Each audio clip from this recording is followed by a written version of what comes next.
Have a follow-up from 2 years ago, and I wouldn't say follow-up, it's kind of a companion piece from Leo Cooper.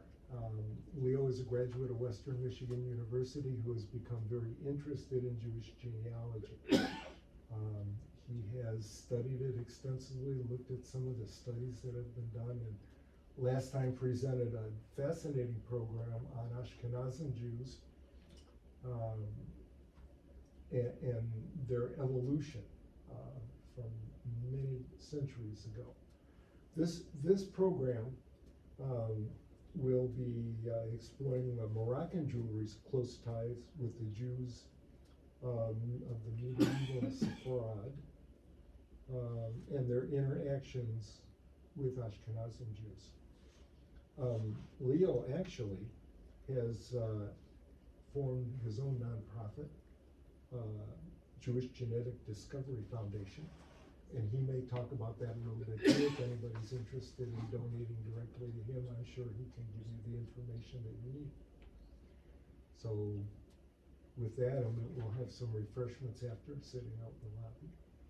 I turn it over to Leo. Thank you, Jacob. And thank you all for coming out to see my talk. Really appreciate it. So today I'm going to be speaking on the ancestry of Moroccan Jews. I wonder, but just by show of hands, how many of you knew that there was a Jewish community in Morocco?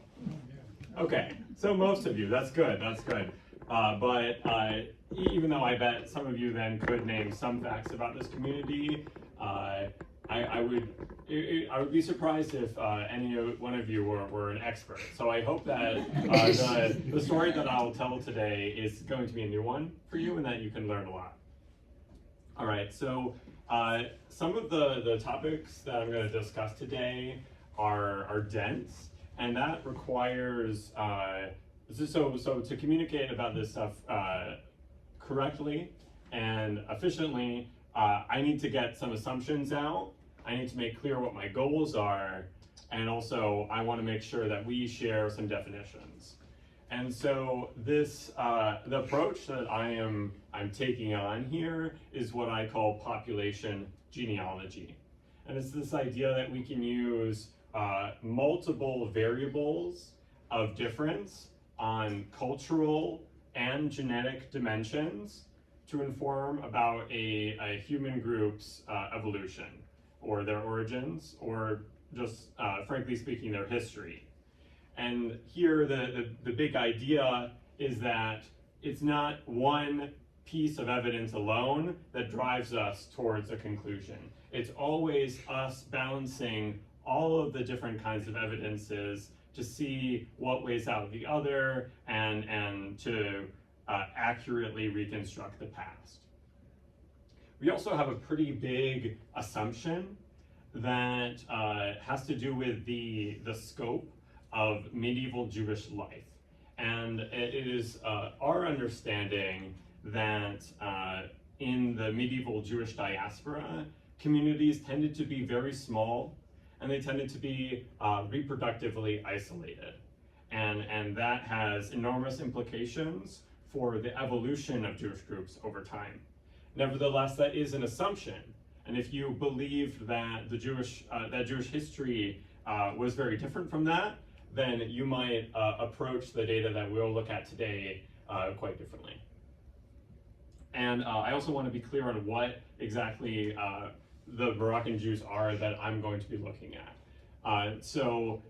Moroccan Jews in the 18th, 19th, and 20th centuries really leveled out as a population and started to expand out from Morocco into multiple different directions. And so when I'm talking about Moroccan Jews, I'm talking about these like early modern Jews in Morocco, their descendants in multiple places, and then also specifically their ancestors. Because there may have been Jews in Morocco who are unrelated to them or are related to these Jews in kind of different ways, and I want to be clear that I'm focusing on the ancestors and descendants of the people that were living there just a couple hundred years ago.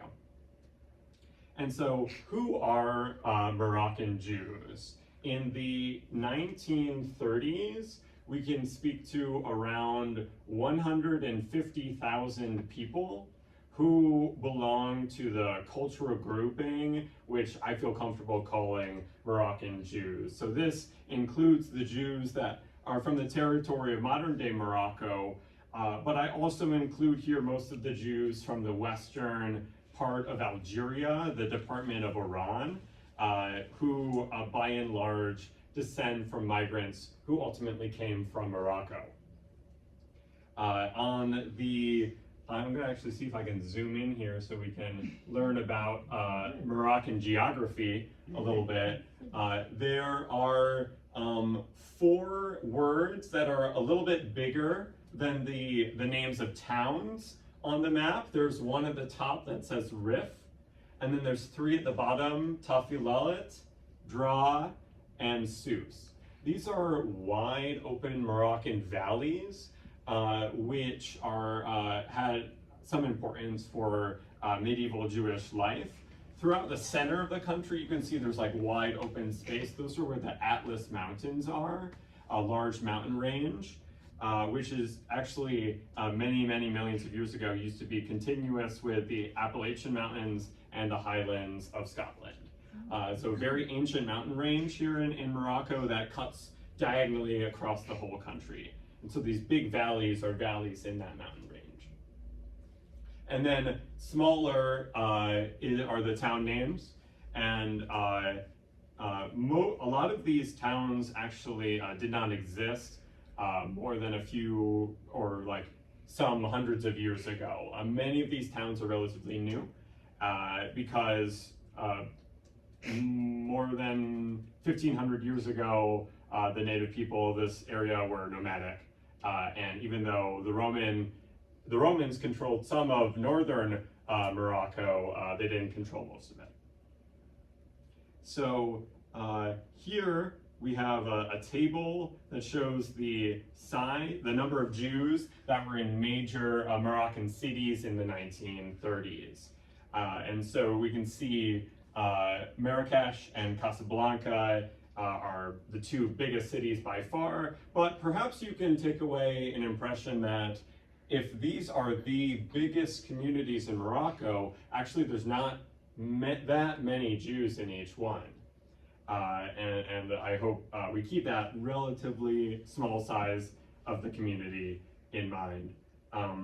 What's the population of those cities that you're saying are small? So the population's listed here on the right side of the table. So the first 2, the biggest cities, each have about 20,000 Jews. Yeah, but what's the population of the city itself, not the Jews, but the general population? Oh, absolutely. I don't know for sure on these cities, but I know for these, we do have Christians and Muslims listed here. And you can see, for example, in French and Spanish Morocco, the number of Jews is far, far lower than the number of Muslims. So there's just for some context, but it would be interesting to look city by city. I know, is it listed here? Not on the table, but there are some communities in Morocco, for example, I believe Dabdou is one of them on the right side there, that maybe not predominantly Jewish, but had a very large percentage of the population that were Jews. Thank you. And I also wanted to shout out Dolev Revivo. He's a good friend of mine and a director at the nonprofit that I work at, the Jewish Genetic Discovery Foundation. He and I are partners in this work, and he has Moroccan Jewish ancestry and has really led the way for a lot of the discoveries I'll share today. So whenever mentioning Moroccan Jews, a helpful place to start is the 1492 expulsion of Jews from Spain. Now, this was not the first expulsion of Jews from Spain, nor was it the last, and it also involved migrations across the Mediterranean and Europe, and even into the New World. And so it's not something that is specific to Morocco, But if I had to name a modern country that had the highest number of Jews actually arrived there that had recent roots from Spain, that country would be Morocco. And so even though it's not the only player here, it is perhaps the major player. Now, it is difficult to gauge how many actual people we're talking about that were involved in this mass migration. Some authors posit that it's at least 250,000 people. Some more skeptical of those of some sources cite more conservative figures of 50 to 100,000 people who actually were involved in these migrations. I can say that it's probably on the order of tens of thousands of people that arrived to Morocco specifically. Now, most of the Sephardim that were living in, Sephardim, by the way, is just a term to refer to Jews that were living in Iberia in the medieval period. The number one destination for these people was ultimately to convert to Catholicism, stay in Iberia, or to leave Iberia and go perhaps to the New World. Was the fate of most people. And so the migrations we see of Jews out to places like Morocco, or places like Italy, or places like the Ottoman Empire, these are ultimately the minority of Jews that were actually in Spain in the late medieval period. So most people did convert, according to what we know. Okay, so one of the best sources that I've encountered for learning about the origins of Moroccan Jewry is a surname dictionary written by Alexander Bader. And it covers the whole Maghreb, but I wanted to continue the focus on Moroccan Jews and show a few tables which I think really show how Morocco is special for North African Jews. So here on the top, we have regions of origin. And so these are regions in Europe where certain Jews originated. And then on the left, the rows are regions of destination in the Mediterranean and North Africa. And so in the late medieval and early modern period, some 500 years ago, there was a lot of Jewish migration happening in the Mediterranean, most of it from the north to the south. Now, for Morocco, we can see that there are a ton of families of Iberian origin arriving there. It's of all of the different all of the Iberian Jewish families that Bader identified in North Africa. That's 251 the total in that first row. 217 of them arrived to Morocco specifically. And so again, this reinforces the understanding that Iberian Jewish migrants, by and large, left to Morocco. Now, we see a different pattern looking at the arrival of Italian Jewish immigrants into Tunisia. And this makes geographic sense if you look at a map of the Mediterranean. Iberia, that's Spain and Portugal, is right next to Morocco, while Italy is right next to Tunisia. So what we see is migration moving from the north to the south in different ways in the Mediterranean. Now, if you were to look at this by itself, it may seem that Iberian Jews didn't arrive to a place like Tunisia at all, but in fact, many of them did via Italy. And so some of that Italy count includes families of recent Sephardic origin. Still, though, they were not all of those Italian Jews who made it to Tunisia. So another informative graph is this one on the bottom, because we see that, so this is looking at internal migration within Morocco. I'm going to try to make this a little bigger. So we see Morocco, if you look at the column of Morocco, and this is again by origin, so these are families originating in Morocco, we see large numbers, okay? And this we take to mean that Moroccan Jews were a source of migrants for other North African communities in this time period, which is the late 18th and 19th centuries. And this is runs contrary to if you were to look at Morocco as a region of destination where the numbers are very small.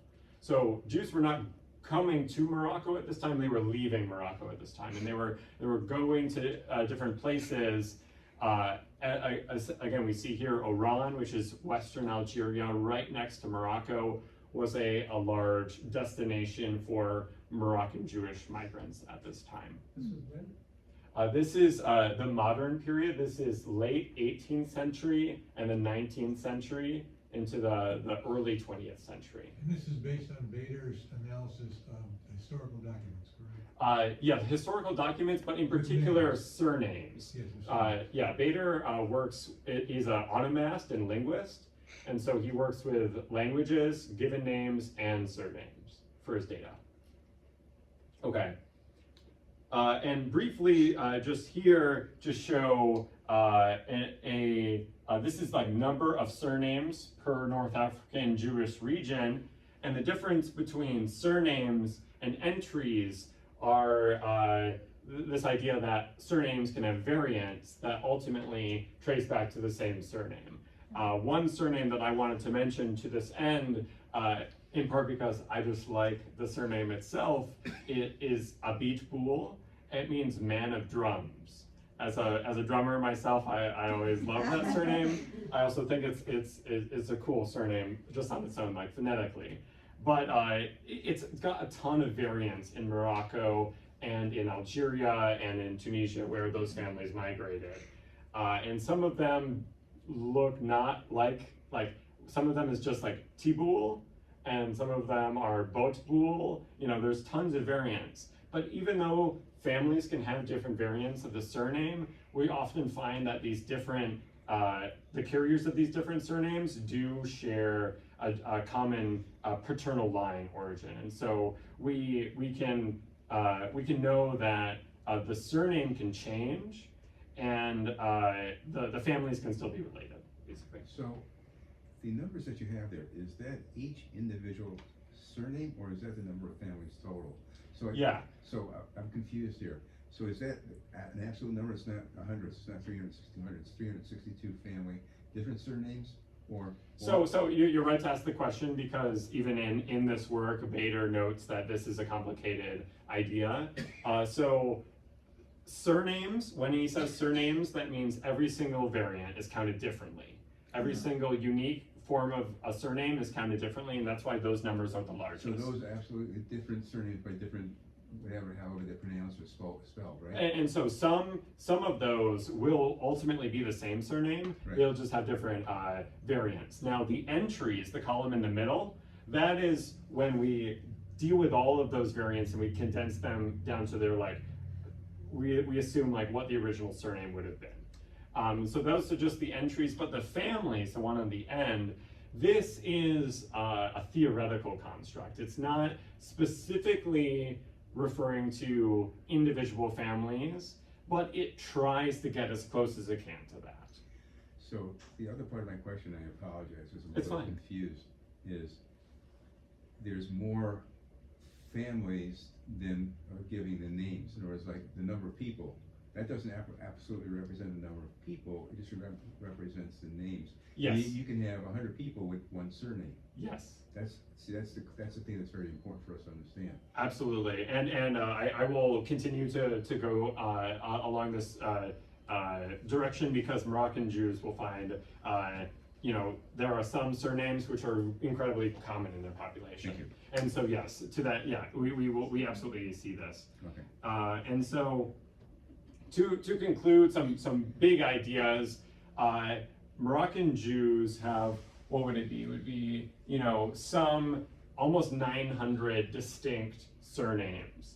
And like, we estimate that at least 40%, probably more, definitely came from the surname was already carried in Spain, and it arrived like as a surname into Morocco, and that is a minimum number too. So already we know just from the surnames that Moroccan Jews must have significant Iberian Jewish ancestry. And again, also this idea that Morocco in recent times was not a destination for migrants, it was actually a source of migrants. Not only in North Africa, but even in places like Brazil. To this day, Moroccan Jewish communities survive in remote parts of the Amazon simply because of historical events that were happening at this time period. So one idea that I want to start us to think about is the tension that would have existed between the Jews that were expelled from Spain and arriving into Morocco, and the Jews that were already in Morocco at that time. So there are names that were used contemporary to this historical process during the 16th century. That is the Megarashim and the Toshavim. So Megarashim, that refers to the expelled Jews from Spain, while the Toshavim, that refers to the residents of Morocco that were Jewish at that time. Now, some people, when they look at this encounter of Jewish groups, and there was the expellees from Spain, they often formed their own Jewish communities, their own congregations, and they would not have joined by and large congregations of local Jews. And there was also some prestige factors where the Spanish Jews that were, they had ideas about what proper Jewish right was, religious right, and certain legal ideas that had been championed and had spread in Spain, and they wanted to continue to run their Jewish communities how they pleased. Meanwhile, there were Jewish communities in Morocco already who, even though they shared a lot of these priors, did not share all of them. And so in the 16th century, there was tension between these groups. And we have a lot of documentation about this exchange and tension, where rabbis from both groups were arguing about laws and regulations, basically. And so one form that this difference takes is in ketubot. So a ketubah is a Jewish marriage record, and the style of the ketubah has to do with the nusach, and the nusach is the rite of Judaism that the family practices. Now here I show two different Moroccan Jewish ketubot. On the right, it's a ketubah from Tafil Alet, that's one of the southern valleys in Morocco, and it references to the traditions that were formed here in Sijil Massa on the Ziz River. Now, we're going to learn more about Sijil Massa in the next slide, but it's a southern Moroccan city that has an important Jewish community in its early history. Meanwhile, on the left, this is a ketubah from Tetuan. Tetuan is on the northern tip of Morocco, like some tens of kilometers away from Spain. It's super close to Spain. And of course, we see there a reference to these rites being from the communities expelled from Castilla. Now, another dimension of this same difference are the linguistic groupings that I mentioned up at the top, the forasteros and the Rumis. So forasteros would have been the term applied to Judeo-Arabic speaking Jews by Jews who spoke Hakatia, which is a relative of Ladino. It's a Jewish Spanish language. Meanwhile, Rumis is the word that would have been used by Judeo-Arabic speakers in reference to those Haketia speakers. Now, forasteros means foreigners in Spanish. Meanwhile, Rumis, I think, means something like Romans, basically like speaking of Romance language. Now, Megarashim and Toshavim, Rumis and forasteros, these two styles of ketobot, do they imply that the groups were totally distinct? And then their encounter in the late 15th and early 16th century was the meeting of two previously unknown Jewish groups? Or are they transient properties which were formed in those generations at those times due to local conditions and don't reveal much about older origins? These are two ways that we could take this information, and obviously we need more to tell the difference. So let's dig into the early history between Jews in the Western Maghreb and Jews in Iberia. And from my perspective, they were connected from the very start. See, in the Roman times, we know that there were some Jews that existed in Morocco as well as Iberia. But the last references to those Jews come from the 4th and 5th centuries CE. Okay, that's the late Roman Empire times. After that, we have 400 to 500 years of complete gap in the record of Jewish communities in the region. There is practically no solid historical or archaeological evidence that speaks to Jewish communities of any real size, perhaps of individuals, but no record speaking of communities, settlements of Jews across this whole territory for several hundred years. Now, it's worth mentioning that this in general was a time of demographic decline in the Mediterranean, and it's also the so-called Dark Age, because in general there are way less records because the Roman Empire has now collapsed, and the threads tying communities together have now collapsed. Regardless, in the 9th century, that's the 800s CE, we see Jewish communities return to the region. Now, what's impressive here is that there is no substantive temporal difference between the first attestations of Jews in southern Spain and in Morocco. They both appear at the same time in the 9th century. Now, throughout the 9th century and 10th century, there was a lot of conflict in Iberia and the Western Maghreb. In particular, the caliphates under different rulers that were based in the central Maghreb around what is today Tunisia kept trying to invade the Western Maghreb and expand into that region. Meanwhile, the Caliphate of Cordoba, which controlled what was then referred to as Al-Andalus, they also wanted control of Morocco, and they were fighting the Caliphate based in Tunisia, as well as local tribes for control over this area. And so during early Jewish history of this time, we see a lot of them trying to survive basically in the urban centers of these areas, all of the capital cities of all on the left. We see these different North African kingdoms and principalities. We see Jews located in these capital cities and practically nowhere else.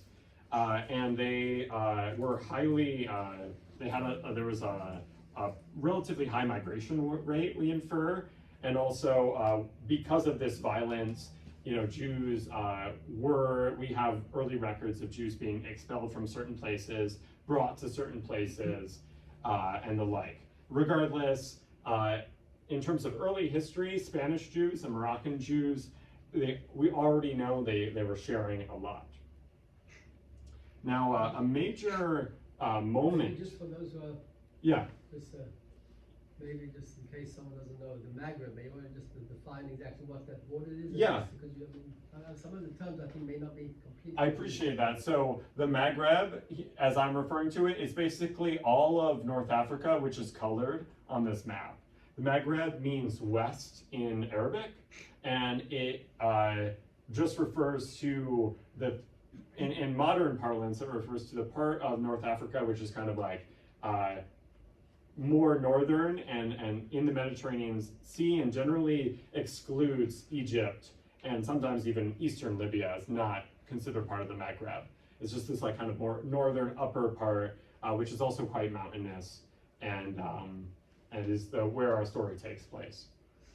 So an important moment in Moroccan Jewish history were the persecutions during the Almohad rule. So the Almohads they were a Islamist sect who wanted to create their own empire, practically. So they started in one of the southern Souss Valley, and so in this like darkest red in the left side of the map is where this Islamist group originated, and they expanded and they conquered most of southern and eastern Spain, and also into the rest of Maghreb. And they controlled this area for about 150 years, depending on where exactly we're talking about. Now, in doing so, they conquered a group called the Almoravids. Now, the Almoravids were also a kind of Islamist sect, but they were not very tough on the Jews. You know, they made the Jews pay the jizya, or jizya. I am actually forgetting exactly what the Arabic term is, but it's basically the tax for non-Muslims in Arabic culture. So they paid this tax before this time, and life just went on. Now, what the Almohads did differently is basically what the Spaniards ultimately did to the Jews in the end of the 15th century. Jews were given a choice. You had to convert, you had to leave, or you would be killed. And so we have something very special here in Morocco, where for multiple generations, some 4 to 5 generations, that's 4 or 5 lifetimes, where being publicly Jewish in Morocco was a death sentence. And practically everyone had to ultimately face this choice. Am I going to leave? Can I leave with my family? Or do we want to choose to die an honorable death in our eyes, you know? Or do we hide and keep this quiet and become crypto Jews, basically, like Jewish at home, Muslim outside? And then how many generations can we really do this? So these were the problems that these Jews faced. Now, I included a portrait of Maimonides. He's a famous Jewish scholar who wrote an epistle at this time. He ultimately lived much of his life in Fez in Morocco, and obviously had family there and knew the community members there and cared deeply about these people. And he wrote an epistle to these communities that were in the midst of this destruction, and he pleaded with them to accept the demands of the Almohads, to submit to forced conversion, and to ideally live as long as you can so that you can leave the country and then live as an open Jew.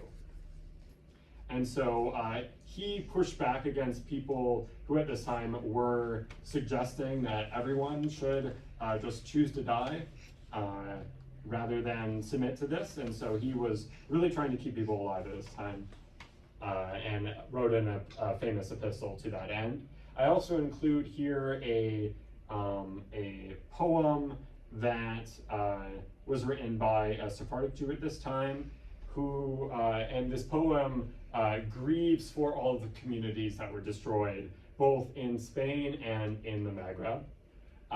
And from this, we know, and other documentation, but we know that this was not just a transient period of some violence. This was like total destruction of public Jewish life for multiple generations in Morocco. Do you have any information on the other subpopulations? Were they also advised to convert, or was it just Yeah. the Jews? No, it was all non-Muslims, Okay. absolutely, and it was a crackdown also on Christian communities Okay. present in the Maghreb, as well as even sectarian Islamic groups. For example, the Ibadis. The Ibadi sect is the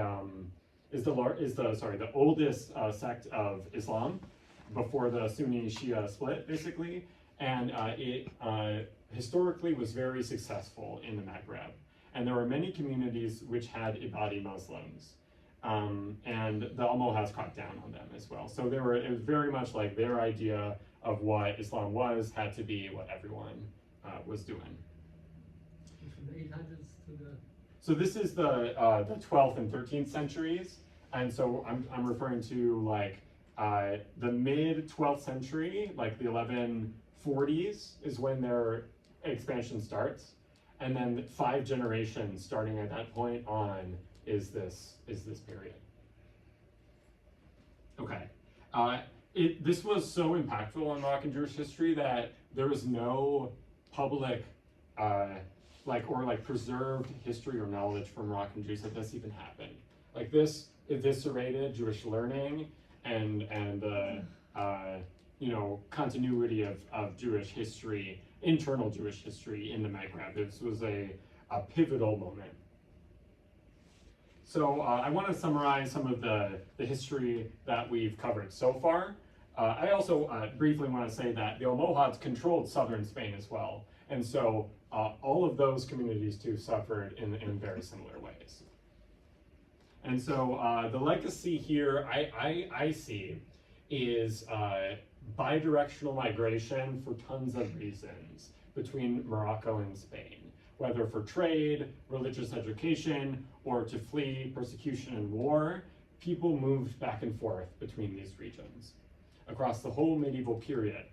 And perhaps in part just because of the difference in size, but also for other reasons as well, I think it's best to understand Moroccan Jews, especially modern ones, as an extension of the Jewish culture of Sepharad.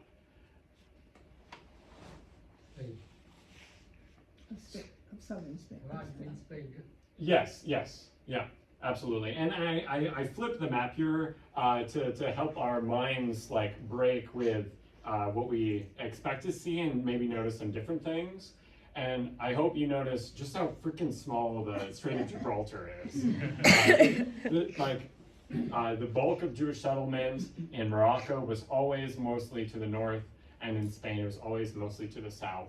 Demographically, we really should be speaking of these regions as a single unit, I think. Okay, so as a part of this investigation, I want to ask how population genetics can be woven in together with this history to create a new, better history for us to understand the ancestry of these people. And so I'm going to discuss a few analyses from the published literature that I think help to do this. And I'm going to start with this one on the top. It's a list of carrier frequencies for certain genetic disorders, which are particularly common in Jews from Morocco. Now, genetic disorders arise naturally in any living organism and population, but we trust in the process of natural selection to over time remove those variants because they cause these genetic diseases.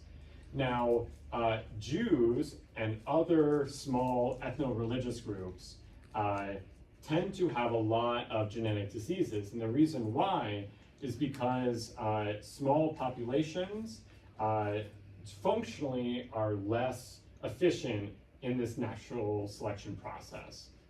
So what we see from the top the top right here is really a record of few genetic ancestors, or in other words, that the communities that the Jewish communities that the ancestors of Moroccan Jews belonged to were small, and that those communities didn't have like enough people to weed out these genetic variants, so they kept being passed on and passed on.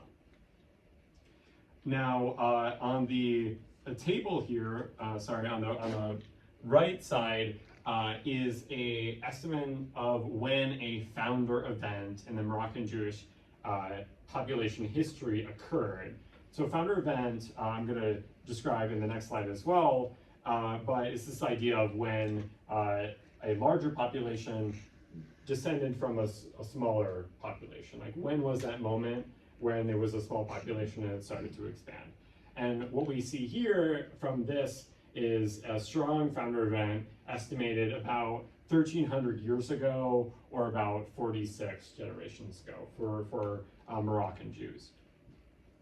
Now, this tree-like graph we see in the middle is based on the fixation index. So basically it looks at all of the individual positions across a genome and tries and estimates like how similar or different populations are, and then it takes that similarity matrix and it turns it into a tree.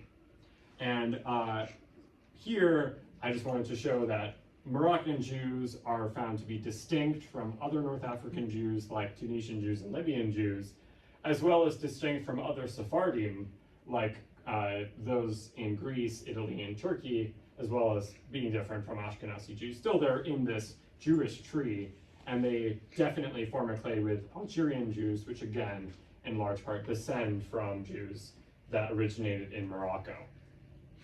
Now, on the left side, we have two graphs. On the top, a PCA, a principal component analysis, and on the bottom, some runs of the program structure. And so a PCA is a mathematical attempt to maximize the amount of variation in a data set in the fewest possible dimensions. And so here we're only looking at a 2D plot. And probably best if I just zoom in. So on the bottom cluster, we have, Can you see what the horizontal and vertical axes are? yeah, they actually, they were just referring to principal components. So they don't have a straightforward meaning, but I just want to show here. So these are Moroccan Jews. These are Libyan and Tunisian Jews. These are Egyptian non-Jews. And then these are like North African non-Jews. So we see Moroccan Jews cluster together, Tunisian Jews, Libyan Jews mostly cluster together, and then there's some mostly Tunisian Jews here that plot between the two. This is reproduced in the structure run, I think, really well. So the structure run, structure is a program that basically it assumes that genetic variation between populations can be assigned to certain components of different like ancestries, basically. And so each individual, and so like each like line here is like individuals, and then each individual is assigned a certain proportion to each component. Now, what we see here, it actually doesn't matter like the 2 or 3 or the 4 here. What we see here is that when we look at North African Jews as a group, it's very clear Moroccan Jews are their own thing, and that most Tunisian Jews and Libyan Jews are their own thing as well. What we see in the blue on the other part of the graph, the record of what I was referring to earlier, Moroccan Jews in the 18th, 19th, and 20th centuries migrating east into Algeria and Tunisia. So these are all like modern day Tunisian Jews, for example. I'm gonna get back up here. These ones, modern day Tunisian Jews, most of them are dominant in this orange component, which I would call the autochthonous or like indigenous Jewish component. And then there's this blue component, which is Moroccan Jewish ancestry. And we see some Tunisian Jews are just fully Moroccan, some are like half, or some are a quarter, but most do not have significant ancestry here. What is the input to the PCA? Are you looking at like the Y chromosome? No. So all of these are based on autosomal ancestry. So that's the ancestry or the genetic material that's on the non-sex chromosomes. So those are the first like 22 pairs of chromosomes in your genome. And so we're looking at ideally hundreds of thousands, if not millions, of individual positions across the genome that are informative for recent ancestry differences in humans. And so we're seeing groupings that share similar autosomal chromosomes? Absolutely, yeah. All right. Of people today? So when are these genes taken from people living today? Yes, absolutely. So all of this is based on modern Moroccan Jewish and other Jewish people. All right, so a big takeaway is that Moroccan Jews are what we call a founded group. And so there's two ideas that I want to talk about here. There's this idea of pedigree collapse and the idea of a founder event. So pedigree collapse is a reality for every living thing in the world that descends from mating pairs. So if we imagine a pedigree, we have 2 parents, 4 grandparents, 8 great-grandparents, etc. It expands exponentially. And very quickly, actually, we would get to a number of distinct genealogical ancestors that is greater than the number of humans that were alive on the earth at that time. And so for all human populations, there's an idea of, and it's relevant, that of pedigree collapse. This is this idea that we have fewer genetic ancestors than we do genealogical ones. Now, a founder event, I think can include the concept of pedigree collapse, and it's basically where in the pedigree itself, all of that like diversity, let's say, coalesces to single common ancestors. Where does it occur at, and then at what time? And so for here, I included this graph to give a glimpse about what the signal of a founder event looks like using mitochondrial DNA. So mitochondrial DNA traces matrilineal descent. And here, each block of the graph refers to an extended matrilineal pedigree. And so we assume that each group represents the descendants of a Jewish woman who lived somewhere at some time, but we assume like each one represents perhaps like a distinct founding in Morocco.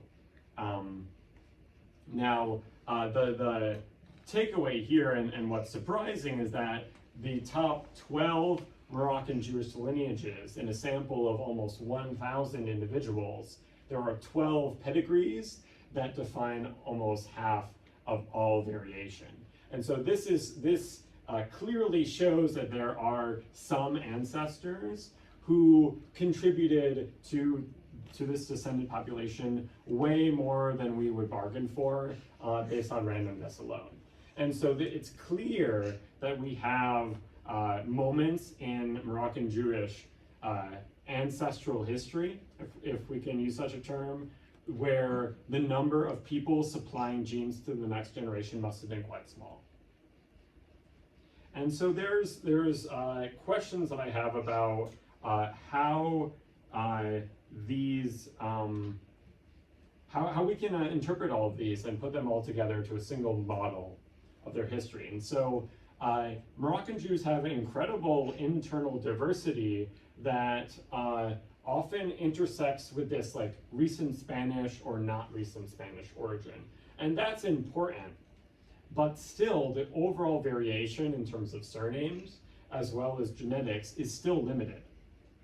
And so how can Moroccan Jews have both of these connections? How can they be the extension of one of the largest Jewish diasporas of all time, Sepharad, while also being possibly more founded than most Jewish groups are today. And so I want to ask the questions, where does the pedigree collapse occur? Where and when were the moments in the history where there were few Moroccan Jewish ancestors alive?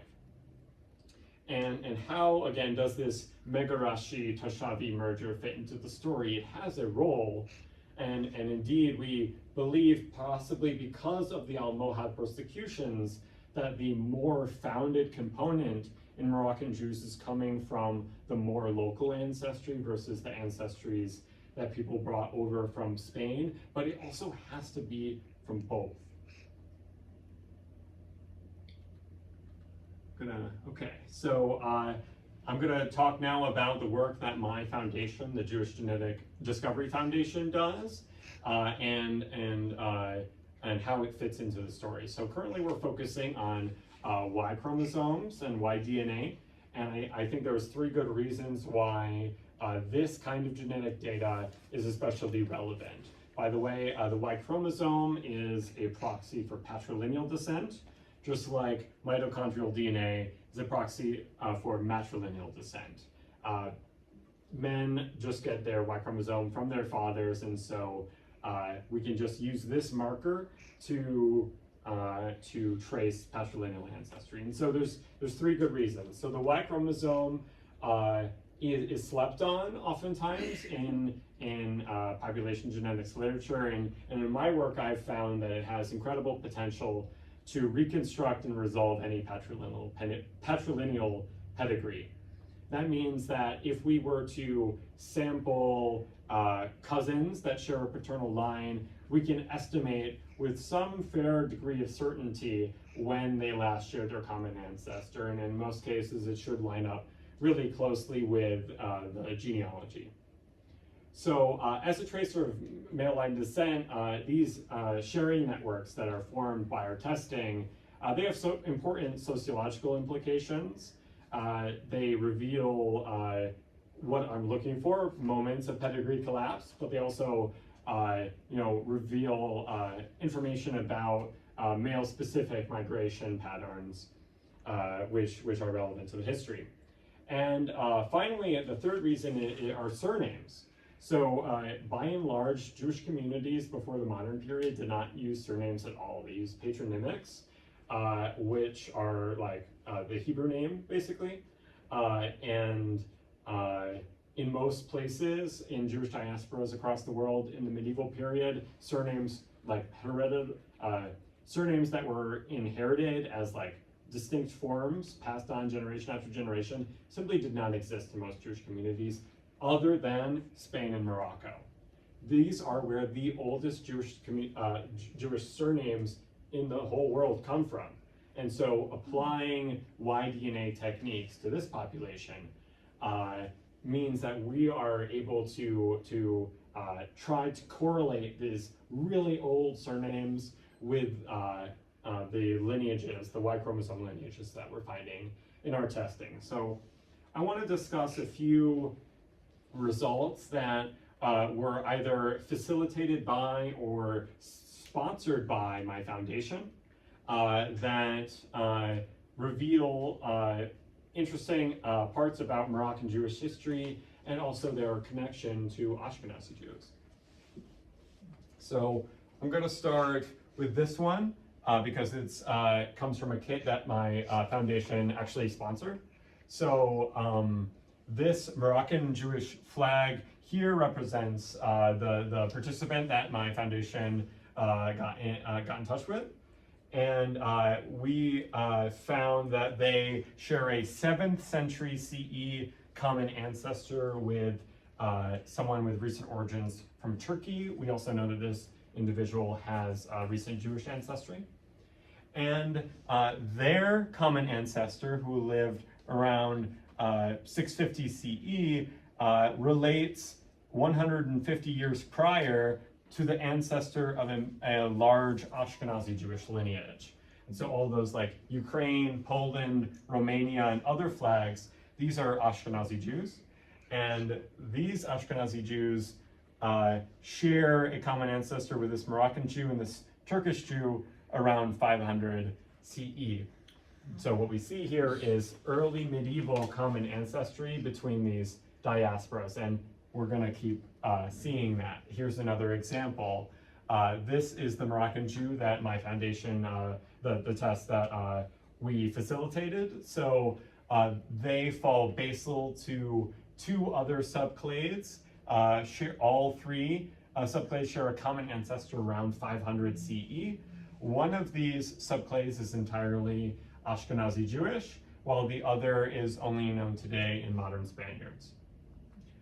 This is another example of shared early medieval origins between different Moroccan Jews, different like Moroccan Jews and Sephardim, and then Ashkenazim also fit in to the same story.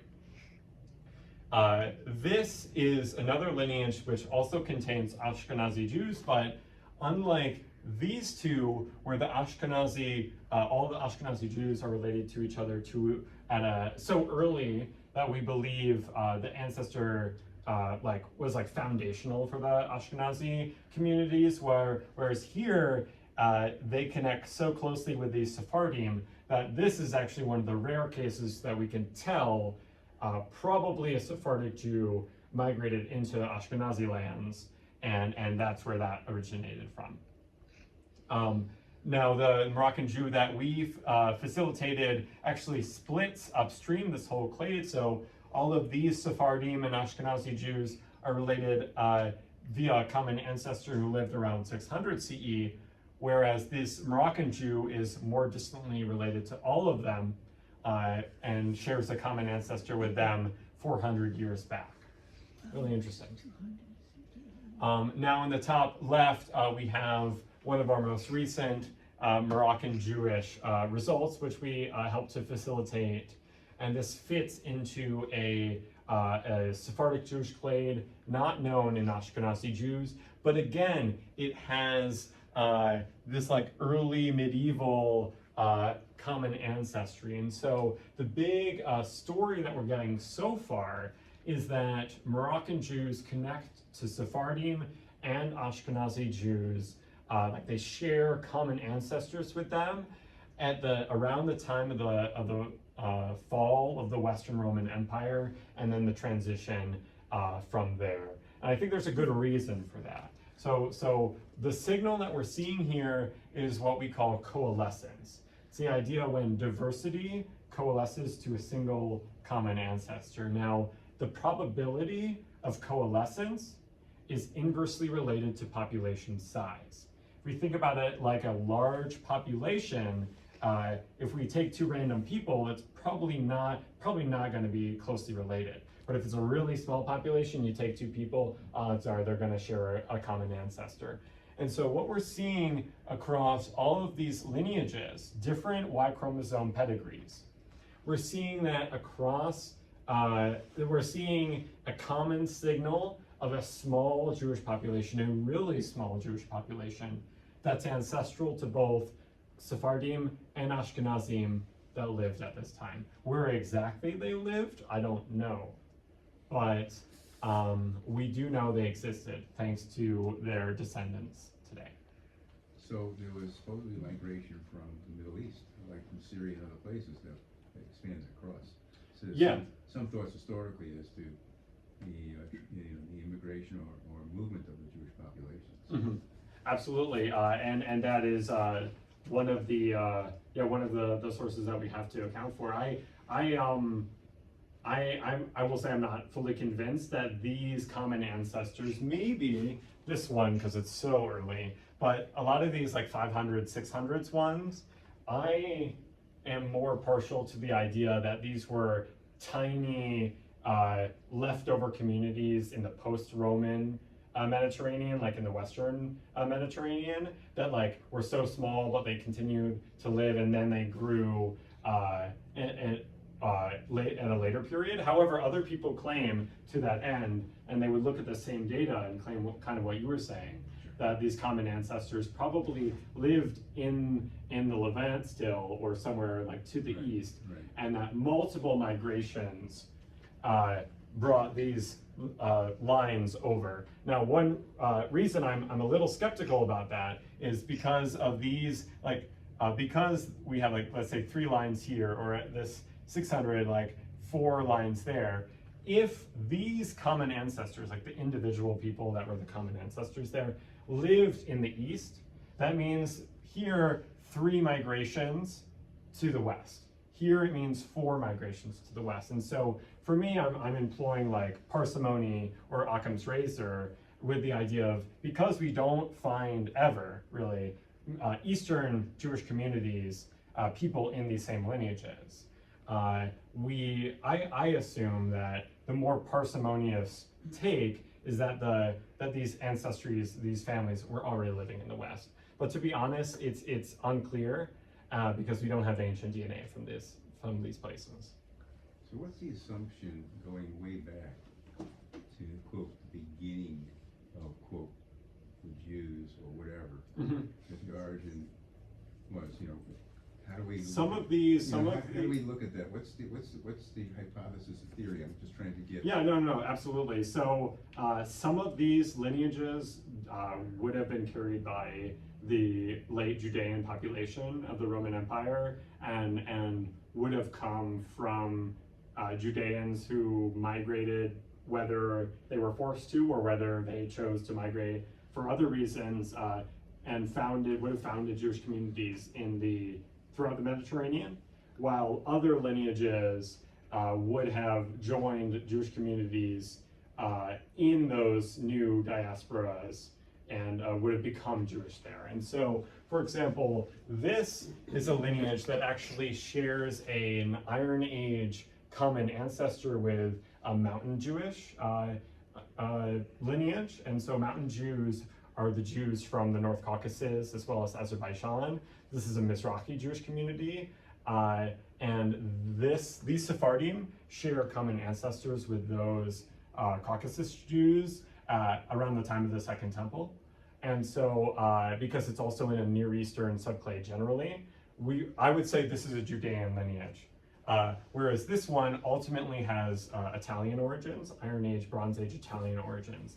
And yet we still see Moroccan Jews and Ashkenazi Jews in these lineages. And so my model, and again, this is not confirmed, this is just my understanding, is that there would have been in the Roman period mixed groups with Judean ancestry and also other ancestries that were Jewish. And then when the Roman Empire fell, most of them converted to Christianity if they hadn't already, or just became lost to time. A few pockets held out, and then in the 6th and 7th centuries, the rabbinical system and the Talmud spread from centers in the east, including Babylon and Palestine, and these migrants probably reinvigorated ideas about Jewish ethnicity and Jewish religious rite, and probably also reinvigorated use of Hebrew. And so all of these early medieval communities, for example, the ones in southern Spain and northern Morocco that I was referring to today, probably descend from these late Roman communities that made it through and then got some additions from the east and then expanded in a later time. That's the model I have in my head, but again, so much that we still have to solve here. Okay, so our next steps for Moroccan Jews. So my nonprofit organization, the Jewish Genetic Discovery Foundation, dedicates a portion of our funding solely to the testing of Moroccan Jews. And I'm excited to announce that we have 10 pending tests right now, 10 participants that we have been able to either share the cost of genetic testing with, or have been able to fully sponsor a test for, that belong to families that are bearing surnames that have no representation in our current genetic database. And so we're with each of these 10 kits, we're really excited to see a new history come to light, just like the new results that I was showing in the the slide before. Now, there's also 5 Moroccan Jewish lineages that we really want to focus on because they are so common in the population, and yet are so poorly understood and reconstructed today. And so both of these goals are part of our foundation's commitment to furthering the refinement of the Moroccan Jewish story. And I want to ask you all to consider a donation to our foundation. We're a 501c3 nonprofit, and so all donations to our foundation are tax deductible. And we are really close to meeting our 25,000 goal for this year. We've got 22,500 raised so far. So now is a great time to donate and further this work. Without any further ado, thank you so much for your attention, and I would love to take as many questions as I could. Yes. Moroccan with the surname Cohen. Yes. So Cohen is the most common Moroccan Jewish surname, there's some interesting things I could say. For example, oftentimes, I'll say a few things. So oftentimes in Morocco, the Cohen surname has an accompanied surname as well, so it's like a double surname. Mm-hmm. So some examples include like the Cohen Salal family. And so oftentimes these Jews that had that Cohen and then like a double name were Kohanim who came from Spain recently. And so some of these communities, some of these families, had that double name. We also, our foundation has sponsored a Moroccan Jewish Cohen without that double name. And we found that they actually split a Ashkenazi Jewish Kohanim branch. And so just like the other ones that I had shown, they had split it in this like early medieval, late antique time period. So this Ashkenazi Jewish Cohen branch and the Moroccan Jewish Cohen branch, they share common ancestry in the late antique and early medieval period. Yeah. How were you able to identify and solicit the participants whose DNA you're analyzing? Yeah, it's a difficult work. So some of this data I took from publications that I did not contribute to, and so I'm relying on those to some extent. But as our foundation is actually actively recruiting testers, I am involved in this work. It is difficult to find the right people who are also open to this stuff, and half of our foundation's work is on the community engagement and education side, and that's also why I'm here today. But I rely a lot on my friend and fellow director, Dolev Revivo, who has contacts in the Moroccan Jewish community that he uses to find us some participants. So these individuals all self-identify as Jews? Yes, yeah. We're looking for like Moroccan Jews specifically with those like genealogical roots in that community. Yeah. Can you just give us some information on your kit and how you're testing? Yeah, so we use a direct-to-consumer genomics company, Family Tree DNA. They're based in Houston, Texas, and they offer autosomal testing, Y chromosome testing, and mtDNA testing. And so currently all of our kits are through that company. And we so far have only sponsored Y chromosome tests, but we hope to expand to autosomal and MT soon as well. So you're purchasing your kits from them. Are they doing the testing too? Who's doing the testing?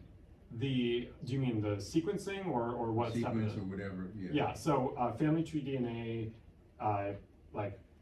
has a wet lab that they sequence the data from. And so practically on our side, we are just worried about getting the test kit to a participant. And then once the participant takes the test, just like a swab test, cheek swab, Okay. we send that back to Houston. They sequence the DNA, and then it's uploaded to the Family Tree DNA website, which we access and work with. What's the cost to somebody who might want to do that? Yeah, so Family Finder test, which is just a autosomal test, when it's not on sale is only $99. Now, the Big Y test, the test that all of these Moroccan flags here have, that's going to be $400 on sale and $500 not on sale. So it is costly, and that's why it's a continual barrier for actual Moroccan Jews to have access to this, and that's why my foundation exists in part, so that we can channel some funds together ourselves and direct them where we believe they're needed the most. Very nice. If there are no other, yeah, I was thinking there's a large Moroccan community in Israel. Yes. Did you check with them? Absolutely, and again, my friend Dolev Revivo is a member of that community, and so I'm so grateful to his work and his leadership in this project, and I couldn't have done it without him. okay. Well, thank you again. We have some refreshments out in the lobby. Thank you all.